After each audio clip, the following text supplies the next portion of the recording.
Hello, everyone, and welcome to our 10th edition of our yearly webinar, 2026 Tax Changes. We are combining efforts with our bi-weekly Trade and Tariff series, so if you're here for that event, you're in the right place.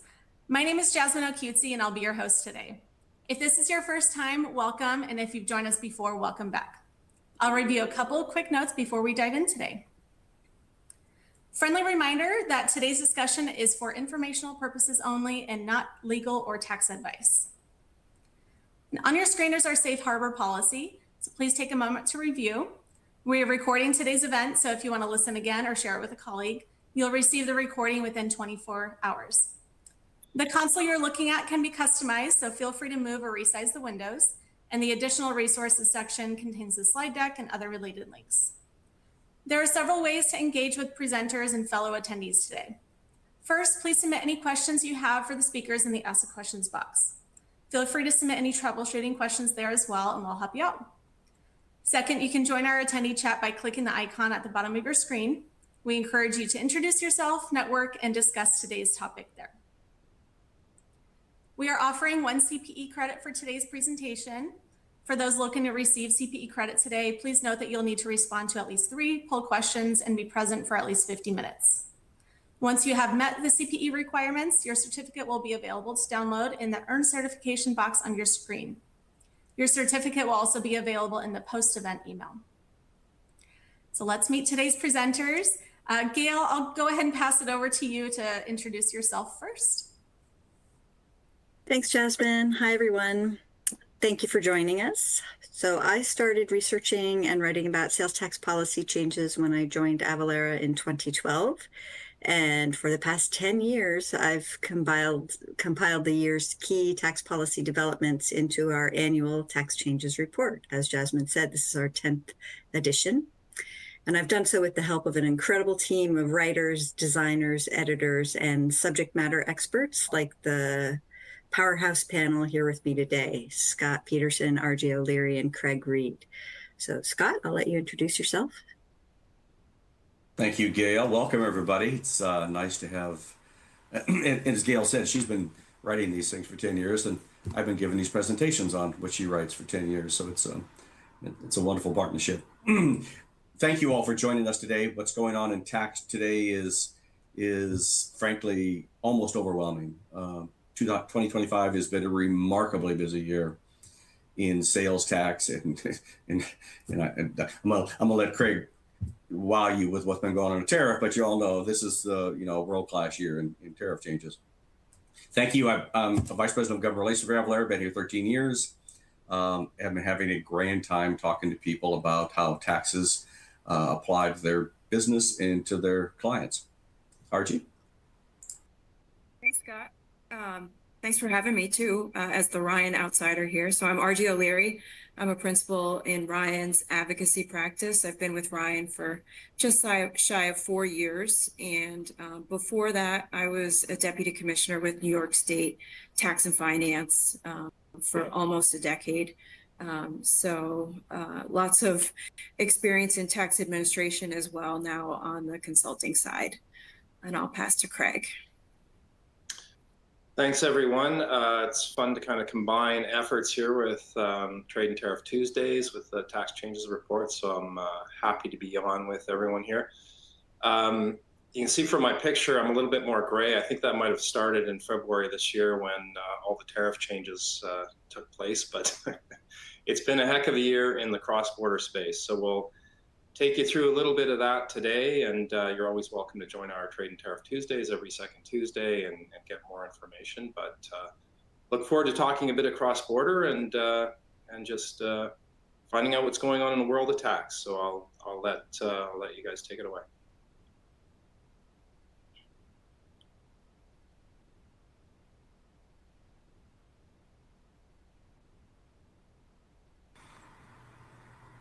It's me. So the presentation, we have a lot to cover in the next hour, starting with a brief overview of the state of the states. Then we'll talk about which states are broadening their sales tax base, new and ongoing sales tax trends, enforcement issues to watch out for, and upcoming tax amnesty programs. And then last but certainly not least, trade and tariff developments, which have kept us on the edge of our seats all year. All right, thank you, Gail. Well, we have our first poll question for today. I'm going to go ahead and launch it to everybody right now, so you should see it pop up in its own little window. Feel free to move and resize the windows so that you can see it. But the first question is, what has been the most challenging aspect of managing tax compliance for your business in 2025? Is it A, determining nexus, B, calculating tax rates, C, tracking exempt sales and exemption certificates, D, managing returns, E, keeping up with changing tax laws, or F, monitoring international tax requirements and tariffs? I believe you can select multiple. We'll give you all about a couple more seconds here to answer. All right. And we've got the results here on the screen. If anybody wants to chime in, feel free. Otherwise, feel free to take it away. Okay, so let's go through there. Keep up with changing tax laws. Honestly, folks, if Avalara were to answer this poll question, this is probably how Avalara would respond. Keeping up with tax law changes is an enormous responsibility and workload inside of Avalara. Monitoring, I'm glad to see there's that many people that are interested in international tax requirements and tariffs. Pardon me, the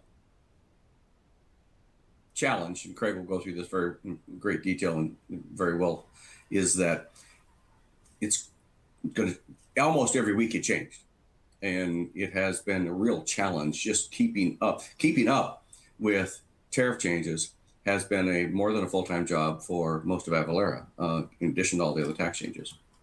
So let's move on to the next one here. Let's talk about the state of the states. Great. So states, so in the last year about, or actually, no, Scott, this is you. You go ahead. Kick us off. Sorry. Thank you very much, Gail. We're good.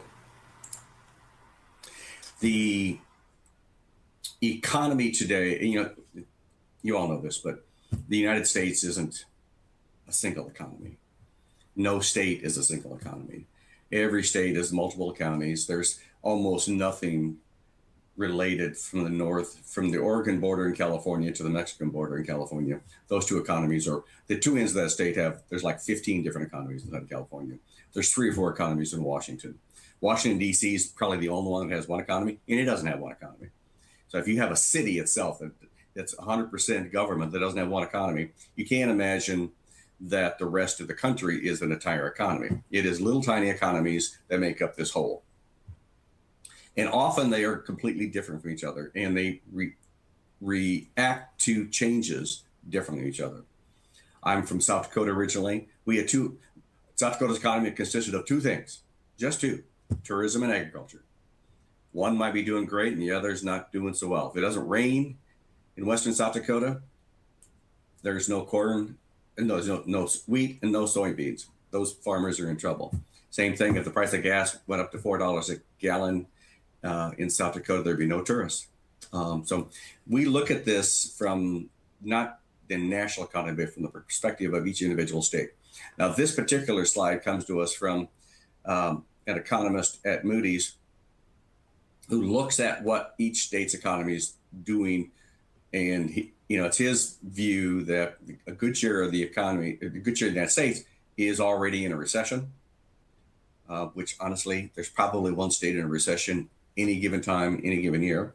12 states are just barely getting by, and 22 states, no, I got that backwards. 16 states are growing, and you can see them in the blue. 12 states are treading water, they're in the orange, and then the 22 states that are in red are the ones that are struggling. And we know this. We hear about the Iowa's economy going in the tank because nobody's buying soybeans. We know something's going on in Washington's economy because they're constantly raising taxes. Oregon's economy is an economy of 2, if not 5.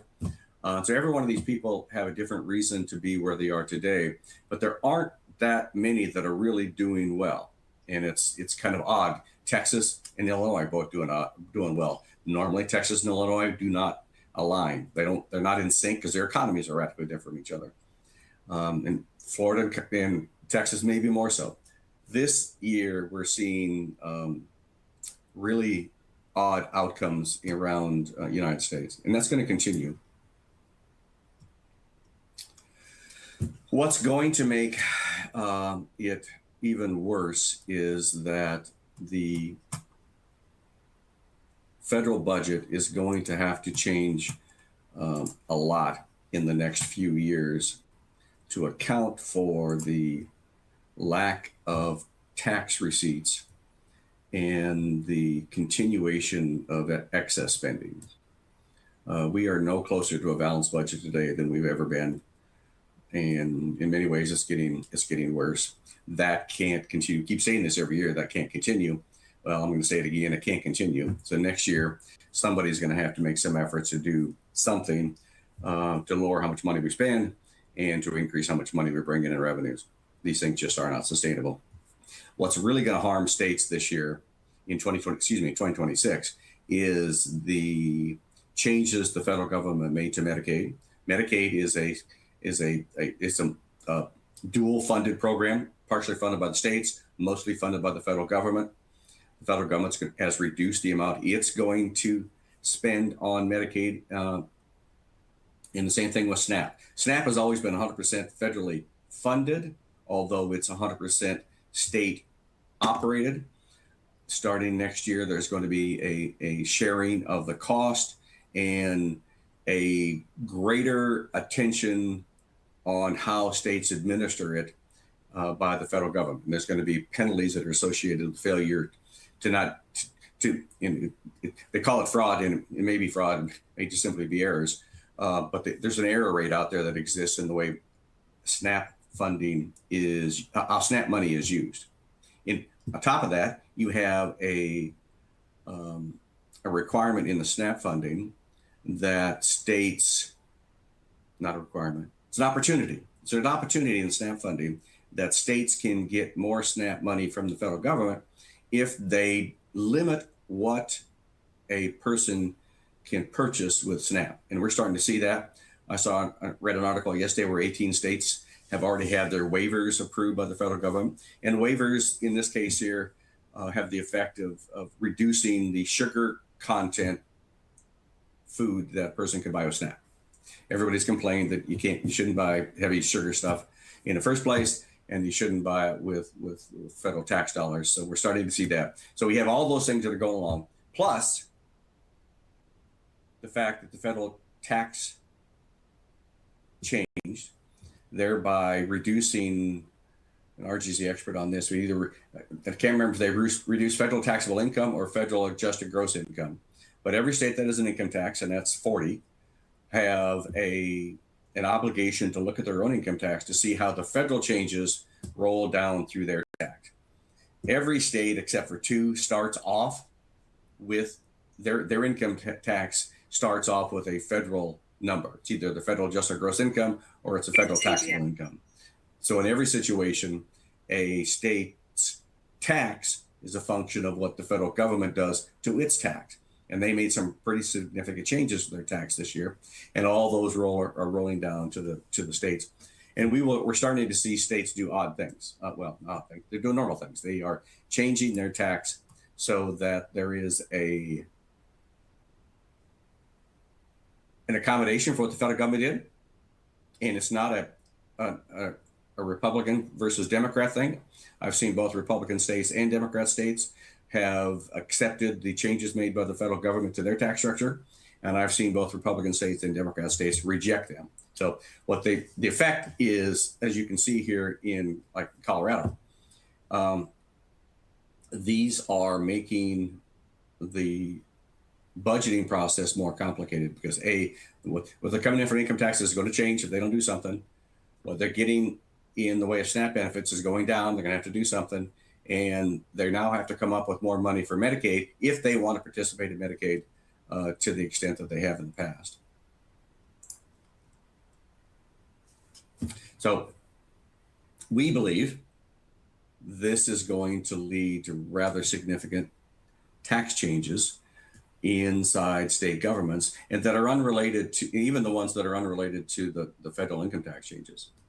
Then on top of that, you throw in all the states that want to get rid of their property tax. Florida, Texas, Nebraska, Wyoming, all these states, frankly, almost every state has a problem with the property taxes, at least a public perception problem with the property taxes, and they all want to do something about it. And some of them have rather grandiose ideas of what can be accomplished. The governor of Florida is convinced that he can simply do away with their property tax. Politicians in Texas kind of have some of the same view, although they are starting now to figure out that that's an awful lot of money to try to come up with. We are going to see a lot of changes in 2026 because of all the factors that are impacting state spending and state taxes. And that's assuming that the economy stays the way the economy is today. If the economy gets better, then things get better. The economy doesn't get better. And as we saw today in today's job report, unemployment has now gone up to 4.6%, the highest has been since 2021. I would argue, I think some would argue that the economy is not trending in a way that would make balancing a budget simpler. So I will say that with all of the increased need for revenue and states looking to get rid of certain aspects of their tax base, a lot of states are, or a growing number of states are looking to expand their tax base.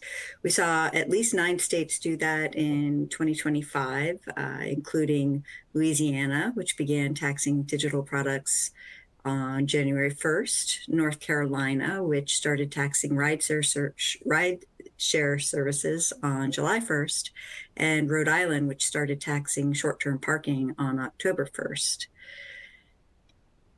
We know also that there are a number of states that are looking to expand their tax base in 2026. Argi, what can you tell us about that? I think, Gail, you and Scott have already hit on this. States are looking to expand their base, and mainly because there's interest from legislators around the country in reducing or eliminating income and property taxes. And that has become very competitive among the states.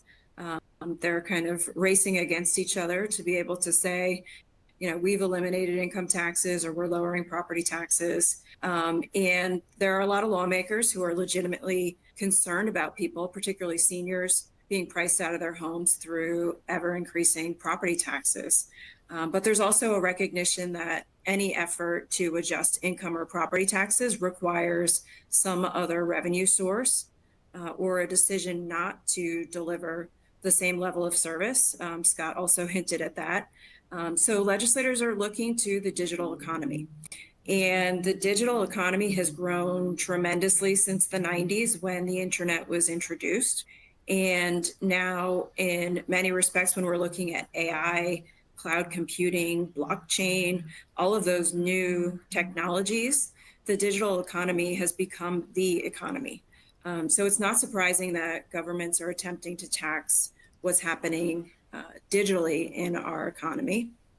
I'm going to jump to the next slide here. And unfortunately, what that means from a tax policy perspective is that more states are taxing what are called B2B transactions. So those are transactions between businesses, and much of the digital economy takes place in transactions between businesses and can lead to what's called tax pyramiding or imposing multiple layers of taxation on products and services that are already subject to sales tax. And these layers of taxation can increase the input costs that are borne by businesses and also contribute to inflation in the prices that are paid by the ultimate consumers. And a couple of states have really blown this up this year. So Maryland, Washington, and Texas have recently enacted or expanded taxes on the digital economy. So first, looking at Maryland, Maryland this year enacted its tech tax, and they did that in part to help close a huge $3 billion budget hole. So effective July 1st, Maryland's law is House Bill 352. It imposes a 3% tax on data, information technology services, software, publishing services, and licensing of media or software rights or other intellectual property. And the original bill in Maryland was intended to apply to all services broadly. So this was actually a scaled down version of the bill that actually passed that targeted technology in this tech tax. And the tax, as it's designed, applies to businesses within certain defined NAICS codes, and you can see those on the slide. So Sector 518 is computing infrastructure, 519 is web search portals, 5132 is software publishing services, and then 5415 is for computer systems design and related services. So those are the services that Maryland is pulling within this 3% tax. And they only created exemptions for sales of cloud computing that were made to qualified cybersecurity businesses, and also sales within what's called the University of Maryland Discovery District. So it was very limited exemptions, as the tax was intended to apply very broadly. Another piece of the legislation repealed Maryland's sales tax exemption for custom software, regardless of how that software is transferred. And I guess on the bright side, Maryland's law does include a process for businesses that are subject to the tax to request what's called a multiple points of use, or MPU certificate. Maryland's process, I'll say, is clunky, but the inclusion of the MPU process is an acknowledgement by Maryland that there are challenges for businesses in accurately calculating this tax. It's particularly true when we're looking at digital products and services that are used delivered electronically and could be used in multiple jurisdictions, and therefore not fully subject to Maryland's sales tax. And there are states around the country that are facing similar challenges in how to source those sales as more of the economy moves to digital.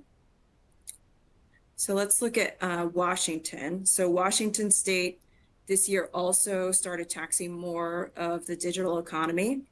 Washington's bill was Senate Bill 5814, and effective October 1, Maryland expanded its retail sales and use tax, and we have listed on the slide there the particular sectors of the economy that were targeted in this bill. And I'll just highlight a couple here. The first one is the tax on live presentations. That has caused a lot of confusion and consternation, especially for those offering online trainings and education, just like this one that we're all participating in today. So, if a business offers a training like this and collects a fee for that sale now, they're obligated to collect this tax and remit it. And of course, there are lots of thorny sourcing questions there about who's watching and where are they, and where is that training being delivered. So businesses that offer live presentations, including online, are really up in arms about how to apply this tax. Advertising services is another sector I'll highlight. So the tax applies to digital and non-digital advertising services, but you'll see on the slide there, other forms of advertising are excluded. So newspapers, print, radio, out-of-home advertising like billboards are excluded from the tax. So if you're familiar with the challenges that have taken place to Maryland's digital advertising tax, this will all sound very familiar, as that disparate treatment of advertising services delivered digitally or through other media is the basis for the challenges that have been made to Maryland's advertising tax as violating the Internet Tax Freedom Act. And the Internet Tax Freedom Act prohibits discriminatory taxes on electronic commerce. So not surprisingly, litigation was expected, and Comcast very quickly filed suit back in September, arguing that the law is discriminatory and violates the Internet Tax Freedom Act. And the basis, again, is similar to Maryland. The challenge is based on the fact that Washington's law taxes most internet advertising services while exempting or excluding traditional advertising. And of course, many of these taxable services that are subject to the Washington tax affect those B2B transactions that we talked about with Maryland. Okay, so Texas also expanded its data processing tax this year, but they didn't do it through legislation. They updated their regulation on data processing. So effective April 2nd of this year, Texas updated its administrative code section 3.330, which addresses the sales and use tax treatment of data processing services. And this rule is very expansive, and it provides key definitions and lists examples that are in and out of the definition of taxable data processing. So the definition of data processing services under Texas's updated regulation is the computerized entry, retrieval, search, compilation, manipulation, or storage of data or information. And they included some examples of services that would be included, like payroll services, production of business accounting data, and word processing. And then effective October 1, marketplace provider services are included in taxable data processing services if they involve computerized entry, retrieval, search, compilation, manipulation, or storage of data or information provided by the purchaser. So there's a couple of examples on the slide: compiling analytics, maintaining transaction records, sellers' product listings. So these are pretty typical services that you would expect a marketplace facilitator to offer as a service to their sellers. And those are now clearly included within taxable data processing services. The interesting part about the different effective dates, the taxable data processing services was effective October 1, and that was intended to give the Texas legislature time to kind of revisit the comptroller's new reg, but the legislature did not act. So that reg went into effect, and it is currently in effect, and we'll see if it gets challenged. Thank you, Argi. We are on to our next poll question. So this one will appear on your screen right now. So the question is, has your business had to make changes to your finance team processes to account for tax changes that went into effect in 2025?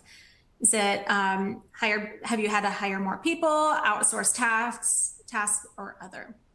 And as a friendly reminder, in order to receive CPE credit for today, you've got to answer at least 3 of the poll questions that we're offering today and be present for 15 minutes. Give you all another moment. Argi, while you were explaining Washington, I was thinking, okay, so they don't tax newspaper advertising. Maybe they tax newspapers, and they don't. I just checked, and I would make an argument that if you tax the sale of the newspaper, you're taxing the advertising that goes inside the sale of the newspaper. You know, it's a poor equivalent, but it's still something. But they don't even do that. No, yeah, I think it's you know, I'm sure they were being a little cute in making an exclusion as opposed to an exemption, but I don't think it's going to matter when the law gets challenged. Well, thank you, Argi. Back over to you, Gail. Yeah, thank you, Argi. So states often mimic each other's tax policies. We saw that with economic nexus, and we're seeing it now with taxing B2B services, as Argi was just explaining. So one idea that has caught on in a couple of states is the retail delivery fee. Argi, what do you think will happen with retail delivery fees in 2026? Will any cities pursue a local delivery fee, an idea that Chicago had sort of floated earlier this year? Yeah, that's a good question. I think cities and states too are a little skittish when it comes to imposing retail delivery fees. Large retailers like Amazon and others have really thrown all their resources at trying to kill those bills. And for the jurisdictions that have tried it, we have Colorado and Minnesota noted on the slide. It has not gone well, has not been a very clean implementation. They've gotten a lot of questions about who is subject to the fee, how to apply those sales thresholds, and also what products are subject to the fee. So there have been challenges in implementing these laws. But the fact is that for Minnesota and Colorado, these retail delivery fees have raised substantial revenue. I saw some estimates that Colorado had generated $93 million in fiscal year 24, and Minnesota was projected to generate 35 to, and I've seen another estimate of 55 million for its fiscal year ending in June of 25. So significant revenue generated. And as for a prediction, I think we will continue to see introductions of these types of bills because they do raise revenue and therefore they're attractive to legislators. And legislators are legitimately concerned about reductions in the fuel taxes and how to pay for roads and road maintenance. But there are far simpler ways to raise revenue than through these retail delivery fees. So I think we'll continue to see them, but I don't expect many to be enacted. We did have a question from the audience on why Colorado's retail delivery fee went down this year. And actually, you know, Colorado is a unique state because their constitution prohibits raising taxes without a vote of the people. But their Supreme Court has allowed them to do certain fees without a vote of the people. And the Colorado retail delivery fee is really 5 separate fees. It's a fee imposed by 5 separate agencies, and they're able to change. They're allowed to change that fee in April of every year. And this year, one went up 2, one went down 1. And the result was that they actually looked at what they were spending, what they needed in the way of revenue to fund the program that this retail delivery fee was funding. And a couple of those agencies said they didn't need the amount of money. So that's why it went down. So you should expect the Colorado retail delivery fee to change every year because of the funding needs that those 5 separate agencies have.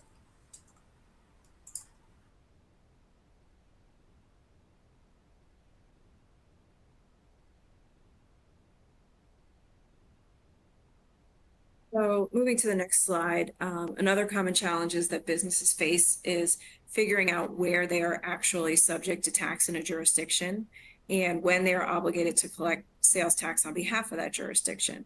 So this is a simple slide, but we wanted to include a reminder here that physical presence does create nexus and that nexus obligations can grow. So as a business, it's important to continue to pay attention to where are your customers, where are you making sales, because the states around the country have different thresholds, and there have been efforts to get some uniformity around those thresholds. But post Wayfair, states started to do their own thing in establishing either dollar value or transaction thresholds that create nexus. And those are changing, right? States that passed the threshold originally are now, in many states, eliminating their transaction threshold while keeping their dollar value threshold in place. But these laws are changing quickly, and if you are physically present somewhere, that is going to automatically create that nexus and reporting obligation, as long as you're not like a super tiny seller. And those other economic nexus requirements are really important to pay attention to. Argi. So, Scott, if physical nexus is still proving to be challenging for businesses, what kind of issues are arising as more businesses buy, sell, and use generative AI services? You know, I was actually surprised that even one state came out and made an opinion on AI. Shouldn't be surprised that it was Indiana. They don't really tax a lot of software, so they're a state that would generally not see AI as anything other than the kind of software that they don't tax. I would expect every state that taxes software.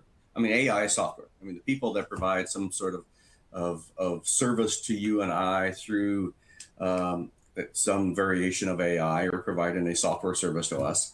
It depends on how we receive it. And we're all receiving this thing remotely, electronically and remotely.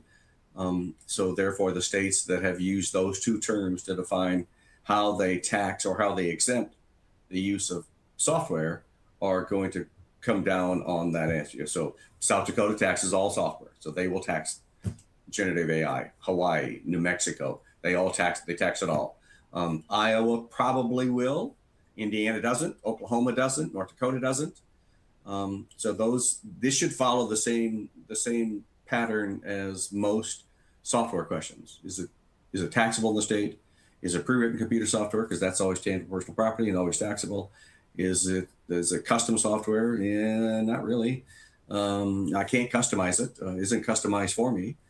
So arguably it is pre-written computer software. At least some states will see that, and it'll be taxed in a lot of different places. But I'm surprised that Indiana was the first out of the box. Yeah, we can debate, Scott, whether it's custom or not. I think the fact that you don't always get the same answer based on the input could yeah, but throw that question.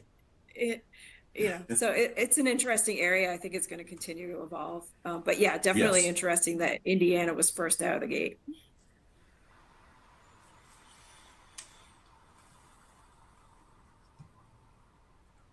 And for all you out there that are wondering whether or not you should be collecting sales tax somewhere, remember physical presence is still a thing.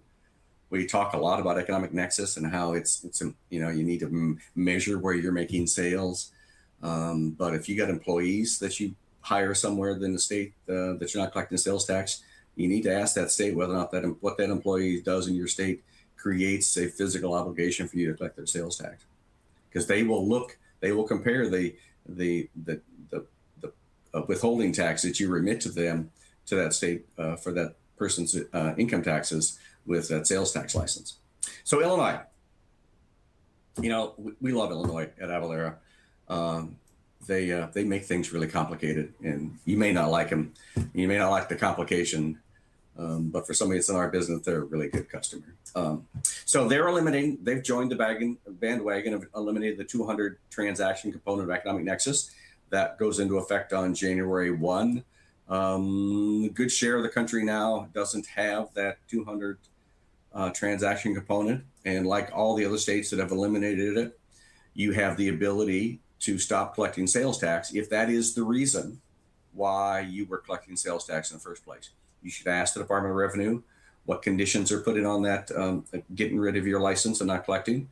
But that they've stated that if you don't meet Nexus, you don't have to collect.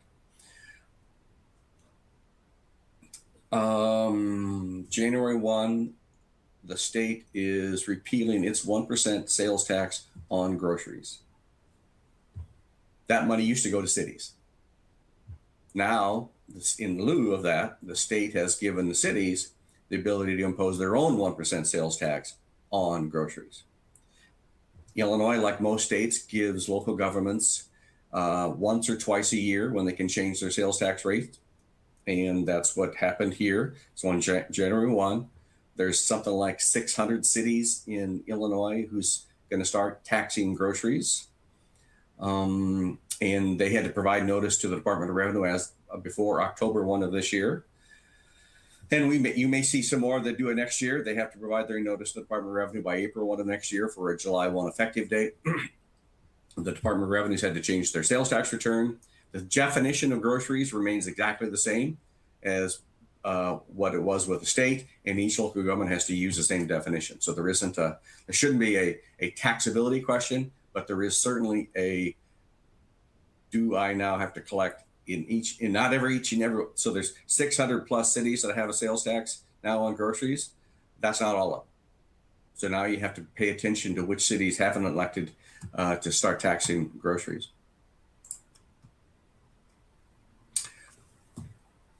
So we could have added Illinois. We could have just made Illinois a longer slide, but there are 3 states that have ongoing lawsuits associated with sourcing: Texas, Alabama, and Illinois. In Texas and Alabama, the lawsuit is an internal government thing. The cities in Texas and the cities in Alabama have sued the state over the way the state enforces sourcing. Different reasons. Texas is one of the most complicated states in the country when it comes to sourcing. Yeah, you can charge one rate if you're an out-of-state. Actually, both states are. I take it back. These two are the most complicated states in the country on sourcing. Colorado used to be, but Colorado is getting much simpler. You can charge one rate if you're an out-of-state retailer making sales into those states. The cities in Alabama don't like the fact that you can charge one rate because that one rate is less than what would be applicable if you were collecting at each individual local government rate. And the cities are alleging that the state hasn't done a very good job of enforcing who is eligible to charge the one rate. It is supposed to be out-of-state retailers only. There's some question about whether or not that's true, at least according to the cities. Texas, on the other hand, they do their origin sourcing, and there are cities in Texas that get to, there are businesses who get to locate in cities in Texas and source all their Texas sales to that one location. We see this in other places. It happens in California. It happens in Tennessee. It used to happen in Illinois. And the result is that all the sales tax that gets collected from sales inside of Texas go to one city or another city instead of being dispersed like they would be if you were collecting in South Dakota or Kansas. The state of Texas, the comptroller's office, wants to change that in a way so that there aren't, you have to actually do something at the point of sale. There has to be a point of sale, which is what, if you look at the Texas law, it looks like what it means. It should be a point of sale instead of just a website. Illinois is different. The lawsuits in Illinois are associated with the fact that if you are an out-of-state retailer, you have to collect sales tax everywhere you make a sale. If you're an in-state retailer, you don't. You only collect sales tax where you're located. Thanks, Scott. Gail. So Argi is going to talk about some upcoming tax amnesty programs, but Scott, can you give us a quick overview of some of the new and creative ways that states are enforcing nexus issues, sourcing issues, and complex reporting requirements? It's relatively common. Well, since the Wayfair decision, there have been a lot of states that were used to be what we call origin sourcing state, where if you made a sale inside the state, you collected at that location. If you were outside the state, you didn't collect anything at all. Wayfair changed all that. Now everybody has to collect if you're out of state. And as I said earlier, Illinois made it more complicated than other states have done by requiring out-of-state retailers to collect everywhere, in-state retailers to collect only where they're located. But there are so many businesses outside of Illinois that have not completely made the transition. And there was a time when, before Wayfair, you didn't collect sales tax at all if you're outside Illinois. After Wayfair, you collected the use tax rate in Illinois, one rate if you were outside of Illinois, and now you're collecting everywhere in Illinois. A lot of people haven't made that transition yet, at least according to the state.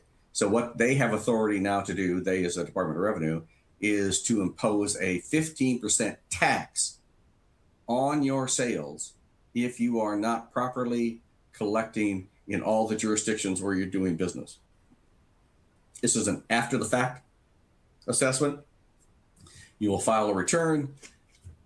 It'll appear to the Department of Revenue that you weren't properly collecting in all the jurisdictions where you're making sales, and they'll impose a 15% tax on you. All news, I've never heard of anything like this. Argi, have you ever heard of it? Imposing penalty and interest on people for not doing it right is normal. A tax is a whole. This is really punitive, and it's forcing businesses to assign some location to all of their sales, whether it's accurate or not. So I think it's really just dangerous policy, because most businesses are trying to comply and collect the right amount of tax. So this is really punitive. So unfortunately for businesses operating in Illinois, I think it's something you have to pay attention to. I'm going to jump quick to the amnesty slide just so we can give Craig some time. So in general, I'll just give my disclaimer. Generally, I don't like amnesty programs. I think there are better and other ways for taxpayers who are out of compliance to come into compliance. Voluntary disclosure programs offer and compromise if you have a debt that's already assessed that you can't pay.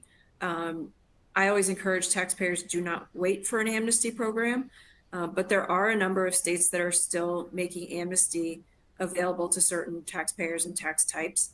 So you can see them there on the screen. These are some of the newer amnesty programs that have been passed into legislation this year. We have Washington, New Hampshire, Illinois, Indiana. One note about Washington, they are offering a first of its kind tax amnesty for foreign remote sellers starting in February of next year.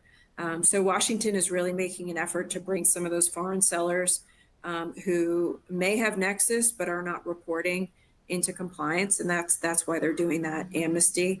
And then just a quick note that Streamlined Sales Tax is working to limit the look back period for remote sellers in streamlined states and to administer an amnesty program for those sellers within their member states.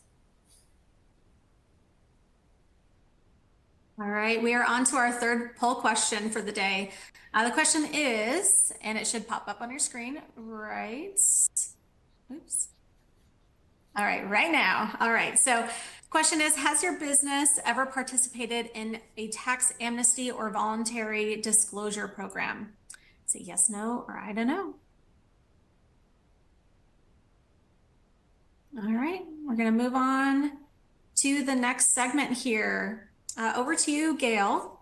Yeah, and I will pass it off to Craig. Craig, thank you for your patience. So you have been in the thick of trade and tariff changes. What's happening now? Well, we don't have time to go into all of it. I'd invite everyone to join our Trade and Tariff Tuesdays, which we do every second Tuesday, and we go through it in a lot more detail. So we'll just kind of touch on it here.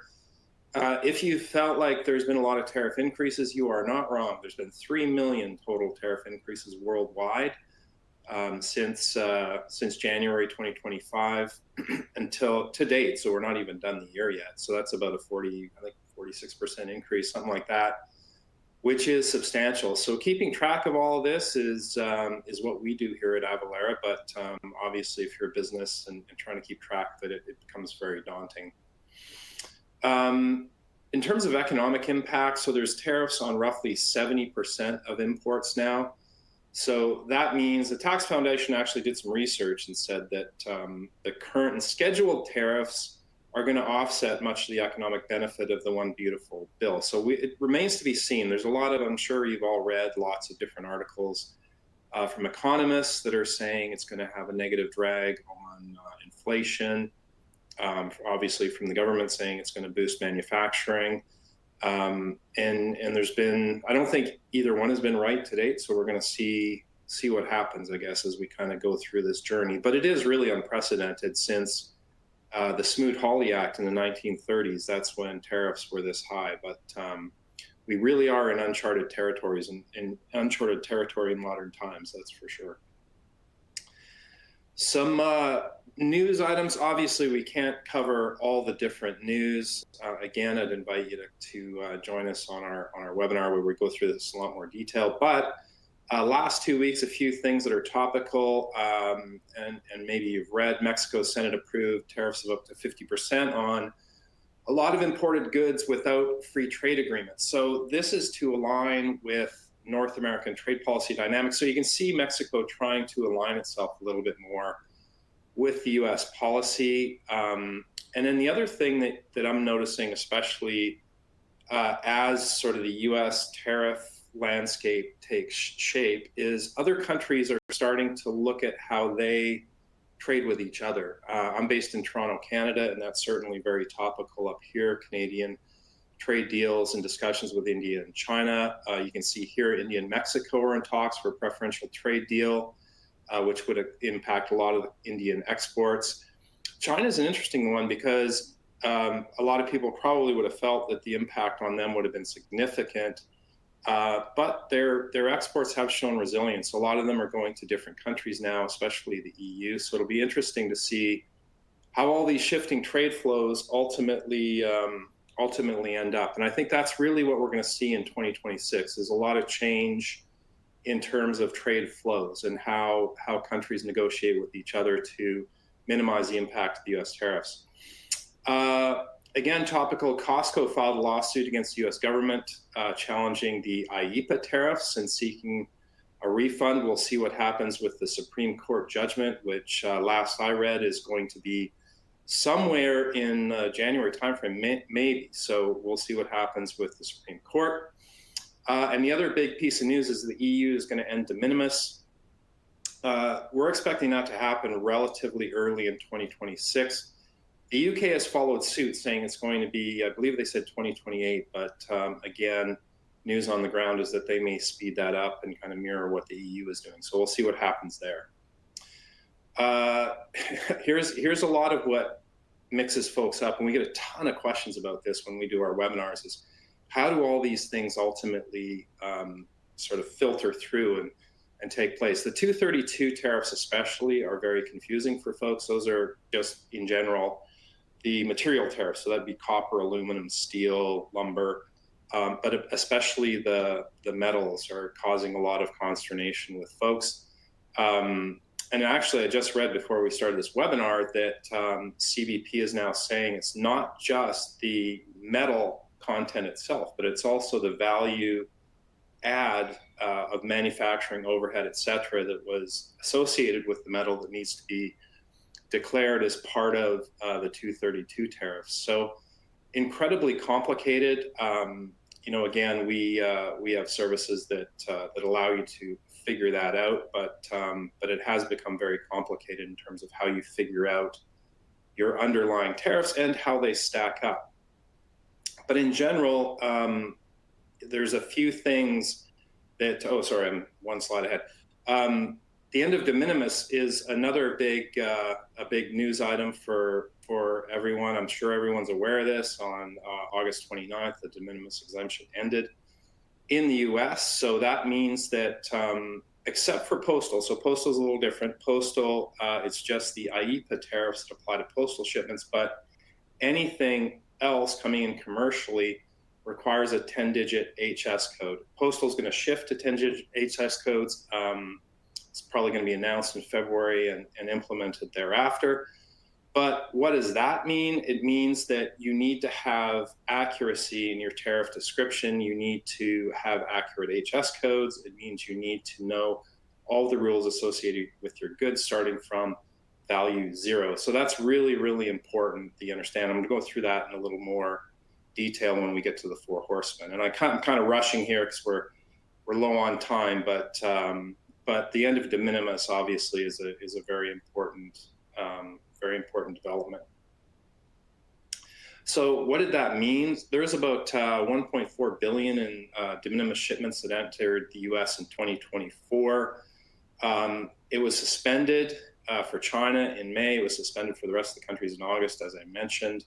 And if you look at other countries, I mentioned the EU eliminating their de minimis. Thailand just dropped theirs from 1,500 baht to 1 baht. That's like a 1,000th of a cent, I think, something like that, or 1 cent. And a recent study said that, the UK, for example, could generate 1 billion by removing de minimis. So removal of de minimis, and actually what a lot of people don't realize is it was a bipartisan move because in the States, at least, there's a lot of fear that the goods coming in under de minimis were not being screened properly. So especially from China, which was sort of one of the impetuses of IEEPA, was that fentanyl precursors were coming in, et cetera. So other countries have said similar things where really they're trying to make sure that what's coming into the country is screened properly, A, and B, that domestic retailers are on a level playing field with other, with imports. Because if you look at countries like Canada, the UK, the EU are all VAT countries, meaning that, if you're buying domestically, you're going to pay value-added tax. And goods coming in under de minimis aren't being charged that tax. So that's, to the government's view, not fair to the domestic retailers. So that's what's driving a lot of that move.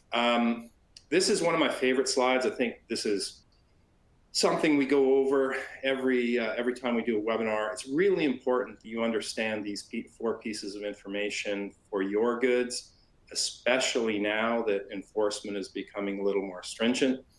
The first is the de minimis exemption. We just talked about it. Every country has its own de minimis exemption. Make sure you know what the de minimis exemptions are for the countries you're shipping into.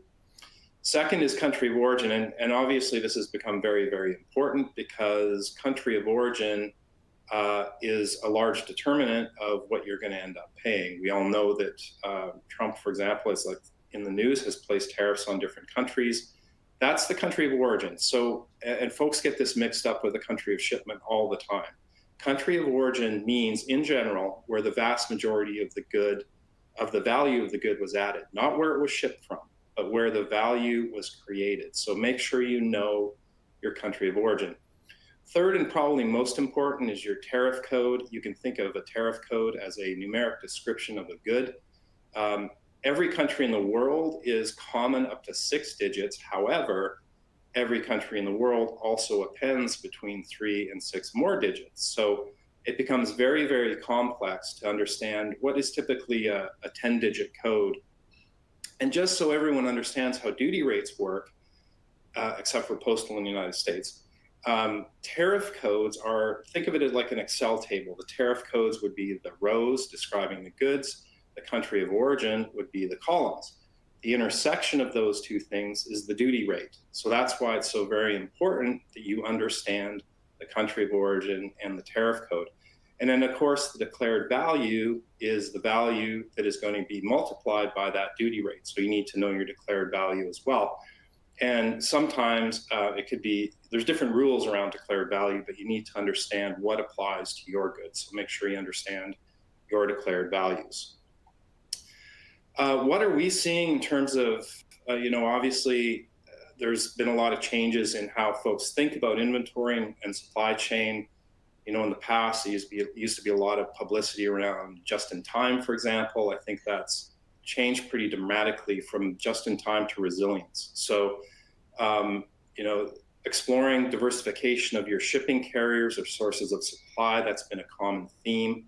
Automating using global trade compliance tools such as ours, where you can make sure that the 4 horsemen we just talked about, you make sure that you have your data correct. Working with a customs broker and leaning on their network and expertise is another common strategy. However, I would caution everyone that the customs brokers, particularly in the United States, are very, very busy and overwhelmed. So you may not get fast answers. Make sure your product details are compliant with global trade regulations. These are the 4 horsemen. Make sure your data is correct. And then the other strategy we've seen is to build inventory to absorb some of those short-term headwinds. We saw that a lot with the changes in China when there was an announcement. It didn't go into place right away.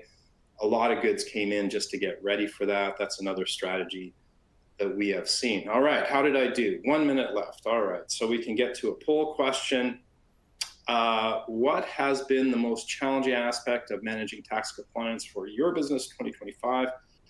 Diversification, switching to local, new trade technology, rethinking distribution strategies, or things we haven't thought of. You can select multiple of these, so please go ahead and let us know what you're doing, and we will move along. All right, another few seconds. I know we've kind of reached the top of the hour. I think we have a couple more poll questions, though, if everyone can hang on. Yeah, this is pretty common. Diversification, switching to local, investing in new trade technology. Actually, diversification and switching to local have been higher in other webinars we've done. I don't know yet has been a very common one as well. But again, I'd encourage you to join us on our webinars. So another question we have for you, would you like to talk to one of our experts about your trade and tariff compliance? Obviously, we can't cover questions that are very detailed in these types of webinars, but we can set you up with somebody who does. So I'll give everyone a second to do that. All right, now we can move on to our last poll question. I see people are still submitting, so I'm just going to wait a second. I can see the numbers building. All right, a few more seconds. I think there must be a delay. Okay, we've got half. I think we're going to have to move on just out of interest of time. All right, would you like to talk to an Avalara expert about tax compliance in general? So all the things that Scott and Gail and Argi were talking about, would you like to talk to them about your tax compliance needs? Please submit now. And I think we'll just leave it here and we can maybe go, I don't know if we have some Q&A we want to do. We're out of time, but folks, I'll turn it back over to you, Gail, and let us know if there's anything we want to tackle in the Q&A. Thank you very much, Craig. We appreciate it. Yeah, we are out of time for today. However, if you want to still submit that question in the Q&A box, we'll absolutely be sure to follow up with you on that. Just wanted to send over a reminder that you should see your certificate for your CPE credit today in the console. It should be available to download if you answered at least 3 of those questions. And then also wanted to bring up that to keep your eyes peeled for an email coming your way. You're going to have early access to our 2026 report, which will dive into a lot more detail on this topic. And so just coming on through, we have another offer for everybody here who made it to the to over the hour. If you have your phone ready, go ahead and scan that QR code. We wanted to provide an opportunity for you all to get a $25 Amazon gift card just for your feedback on G2 and just your thoughts on Avalara as a whole. So that concludes today's session, but I do want to say thank you so much to our presenters today and to our audience for attending. We are taking a break for the holidays, but we'll be back for our Trade and Tariff series on January 13th. And so feel free to register for any of our upcoming webinars, but I hope everybody has a great holiday. Thanks, everyone. Thanks, Jasmine. Thank you.